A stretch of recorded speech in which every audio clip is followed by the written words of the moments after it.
Hello, welcome to the Bad Girl's Guide to Love with Dr. Ayo. Today we're going to talk about something I get questions about on a regular basis, and it's why men cheat on beautiful women. Men cheat because of how you are in the relationship, not because of how you look.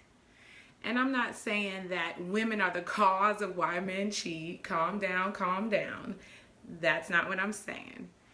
The cheater is the person that is wrong, no doubt. But the reason even beautiful women get cheated on is because of how the relationship is functioning, how you and the partner is functioning within the relationship.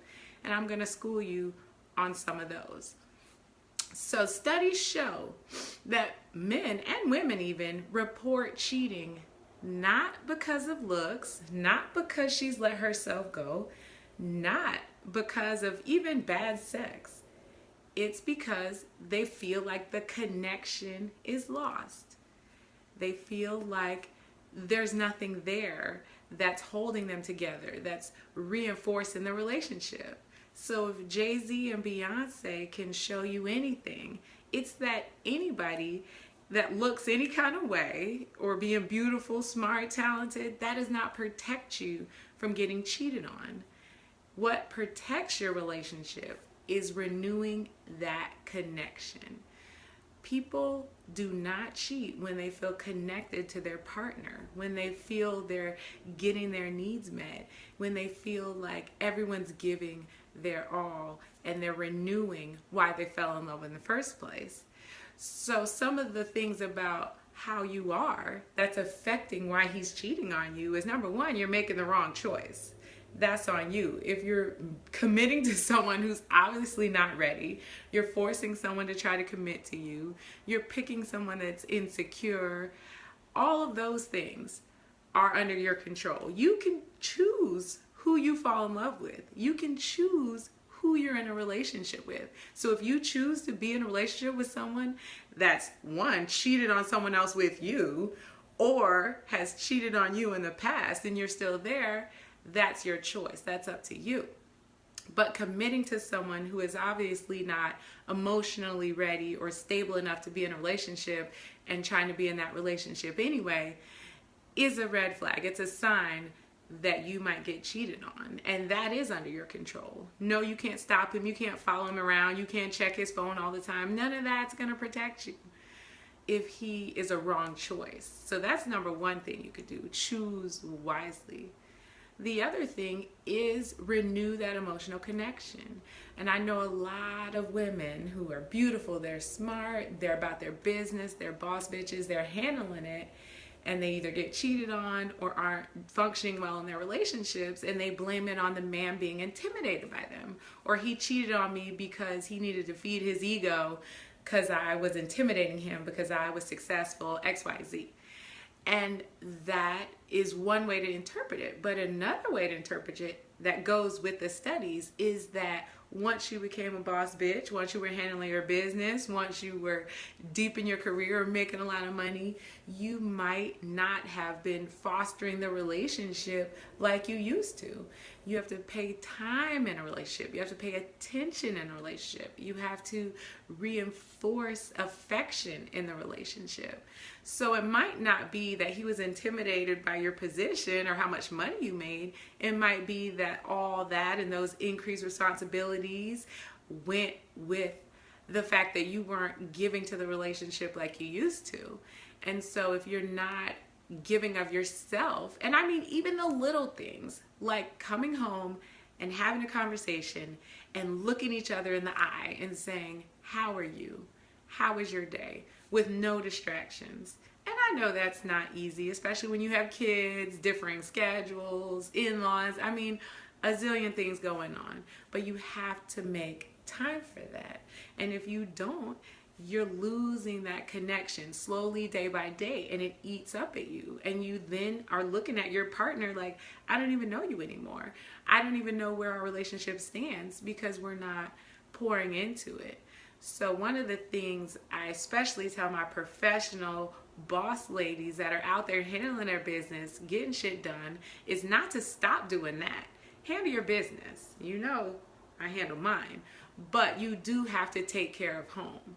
Similar to what I wrote in The Modern Trophy Wife, you can't just put everything on the back burner and think your relationship is going to run on autopilot. You have to foster it. You have to pay attention. You have to put the work in, put the effort in, and the time in. Another thing is the sexual connection, which is a little different than the emotional connection. The emotional connection is, why did I fall in love with you in the first place? What are the traits that I love about you? What makes me feel good about being with you? Those are all the emotional connection. And the sexual connection is just as important. And again, the studies show that the cheaters reported cheating from a combination of sexual chemistry and connection with emotional connection. So no one cheated just because the sex was boring and dry. That wasn't what was happening. I mean, that was really rare. Most of it was that they lost the emotional connection as well as the sexual connection. So you have to continue flirting with your man. You have to continue being sexual with your man. You can't let that stuff go. Whether you're working or having kids, those are the areas where we see get in the way and become a priority.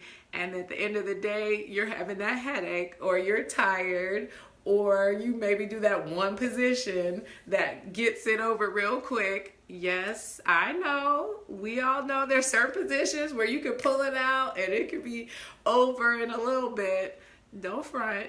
You have those positions, but those are the quickies that you have to always have. You have to continue to make sure to spice it up in the bedroom, to make sure to reinforce that you are both sexual beings and want to feel attractive and want to feel sexy.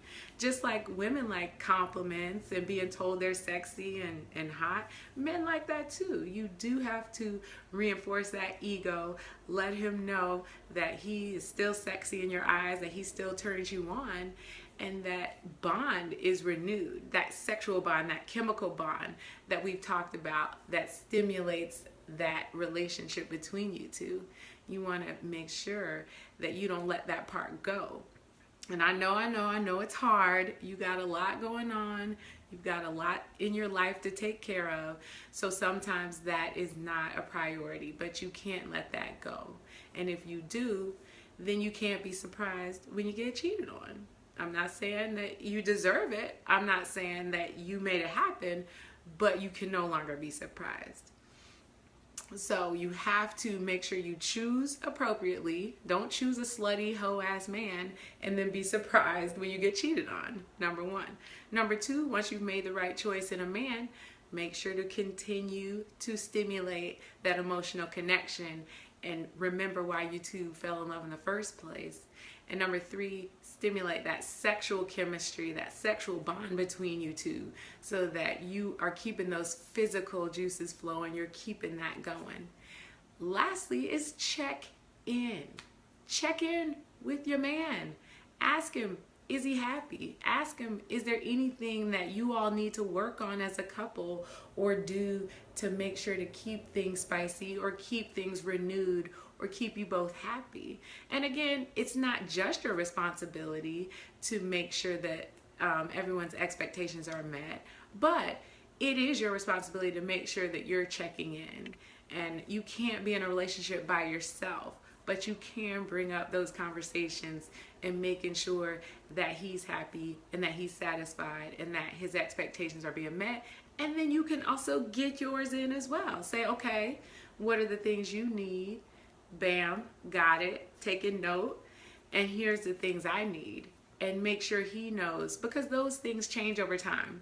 What you guys wanted when you were 20 and 22 are not the same things you wanted now that you're 35, 36 years old, or etc. No matter how old you are, you're gonna grow, you're gonna change, you're gonna shift, and your needs are gonna shift with it. So if you're not checking in and figuring out who that person is and who they are and what you want, then you can't be surprised when they think about getting it from someone else. And that includes you too.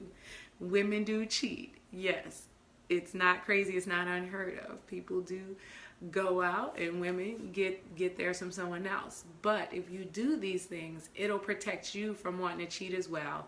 and protect him from cheating on you.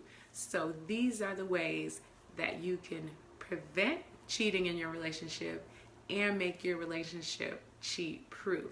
The studies don't lie. Dr. Ayo doesn't lie. You can do things to prevent your relationship from suffering a Jay-Z Beyonce cheating scandal or being one of those people who are looking at breaking up or divorce because cheating has happened. Cheating doesn't just happen out of the blue in general. There's things you could do to protect your relationship and make that bond stronger so that you can withstand the test of time, you can withstand trials and tribulations, and that your relationship can come out healthy on the other side. Don't forget the 4 tips. Choose wisely, check in on the relationship, making sure that your needs are met and his needs are met, and promote the sexual and emotional bonds. And that is how you will make your relationship cheat proof. That's been the Bad Girl's Guide to Love with Dr. Ayo. Like this video and follow me if you enjoyed it. Please do. And don't forget to subscribe to my podcast, Bad Girl's Guide to Love with Dr. Ayo, on iTunes, and leave a review. Thank you. See you next time.